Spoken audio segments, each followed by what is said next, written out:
आप जो है वो सिंध से ज़्यादा आगे है। तो देखिए जी, कुछ चीज़ों में तो मैं भी मानता हूं कि पंजाब भी खैर हमारा सूबा है, ये मैं बता दूं। पूरा पाकिस्तान हमारा है। अगर मेरे पाकिस्तान का कोई भी हिस्सा ज़्यादा तरक्की कर रहा है या मेरे पाकिस्तान का कोई भी हिस्सा किसी एक शोबे में बेहतर है तो मुझे उस पर खुशी होनी चाहिए। तो उसको ये हम ओन करते हैं कि पंजाब भी हमारा है, खैबर पख्तूनख्वा भी हमारा है, बलूचिस्तान भी हमारा है, सिंध भी हमारा है। लेकिन मैं एक वाज़ेह बता दूं कि पंजाब में अगर मोटरवेज़ ज़्यादा बनी हुई हैं तो पंजाब की वफाक में हुकूमत ज़्यादा रही है वहाँ के पॉलिटिकल पार्टीज़ की, तो उन्होंने मोटरवेज़ को फोकस किया पंजाब के। और मैं समझता हूँ कि अगर यही फोकस उनका सिंध के मोटरवेज़ पे भी होता जो वफाक के ज़ेर इस्तेमाल सड़कें हैं, तो हम कहते हैं कि ठीक है यार, सक्खर और हैदराबाद की सड़क भी आज जो वो मेटल सड़क बनी हुई है और बहुत अच्छे तरीके से वो चल रही है। इस तरीके से ज़रा वहाँ की हुकूमतों को ज़्यादा वफाकी हुकूमत मिली, तो जो भी जो शेयर्स होते हैं, जो वफाक की भी स्कीम्स हैं, अगर आप निकाल लें पिछले 15-20 साल से कि वफाक की जो सूबाई के बजट के अलावा वफाकी स्कीम्स जो हैं वो बाकी सूबों में किस तरह उनका शेयर मिले और सिंध को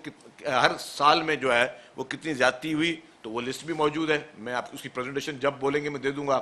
चाहे वो पिछले एतबार में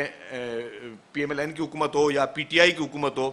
किस तरीके से सिंध के साथ बड़ी बड़ी स्कीम्स में ज़्यादती हुई। तो डेफिनेटली जहां आप ज़्यादा खर्चा करोगे तो वह ज़्यादा आपको बेहतर नजर आएगी। लेकिन ये सिर्फ चंद मोटरवेज की मैं कंपैरिजन दे रहा था या एक दो शहरों की कंपैरिजन दे रहा था। लेकिन अगर आप ओवरऑल तरक्की को देखना चाहते हैं और अगर किसी ने कंपैरिजन करना है ओवरऑल सूबाई वज़ीराए आला का या सूबाई हुकूमतों का, तो आज पूरे पाकिस्तान की जो असल ज़रूरत है और वो ज़रूरत है एनर्जी, क्योंकि बिजली के बगैर कुछ नहीं है। तो एनर्जी के प्रोजेक्ट्स जो कि थरकोल का प्रोजेक्ट जो कि पाकिस्तान पीपल्स पार्टी की हुकूमत ने सिंध ने शुरू किया, पाकिस्तान में कोई ऐसा सूबा नहीं है जहां पे इस तरह की कोई स्कीम शुरू की गई हो। जिस तरीके से शहीद मोहतरमा बेनज़ीर भुट्टो साहिबा ने पहले इस प्रोजेक्ट का एक ख्वाब देखा और फिर जब PMLN की हुकूमत आई और PMLN की हुकूमत ने इसलिए उस प्रोजेक्ट को ख़त्म किया क्योंकि वो प्रोजेक्ट सिंध में हो रहा था और शहीद मोहतरमा बेनज़ीर भुट्टो साहिबा लेके आ रही थी और उसकी वजह से पीपल्स पार्टी को शायद कोई क्रेडिट मिलता।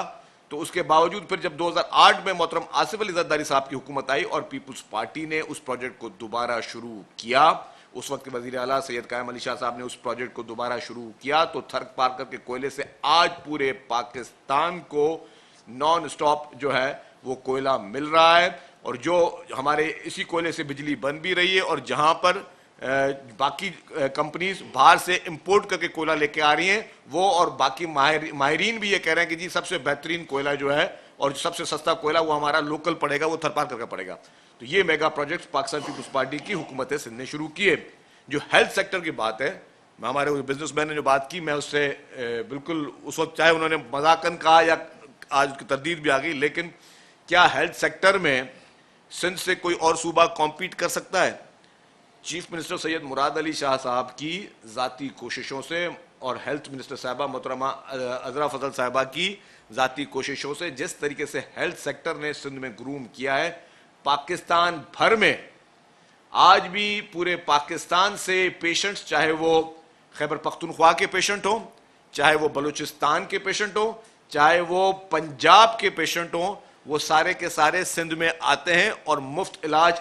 State of the art hospitals में सिंध में करवाते हैं। सिंध जैसी NICVD का कोई एक मॉडल भी पाकिस्तान के किसी और सूबे में नहीं मिलेगा। सिंध जैसी चिल्ड्रन हॉस्पिटल का कोई एक भी मॉडल पाकिस्तान के किसी और हॉस्पिटल में नहीं मिलेगा।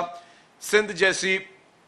SIUT का मॉडल पाकिस्तान की किसी भी एक हॉस्पिटल में नहीं मिलेगा। सिंध जैसी साइबर नाइफ का मॉडल पाकिस्तान की किसी हॉस्पिटल में नहीं मिलेगा, शायद दुनिया की किसी हॉस्पिटल में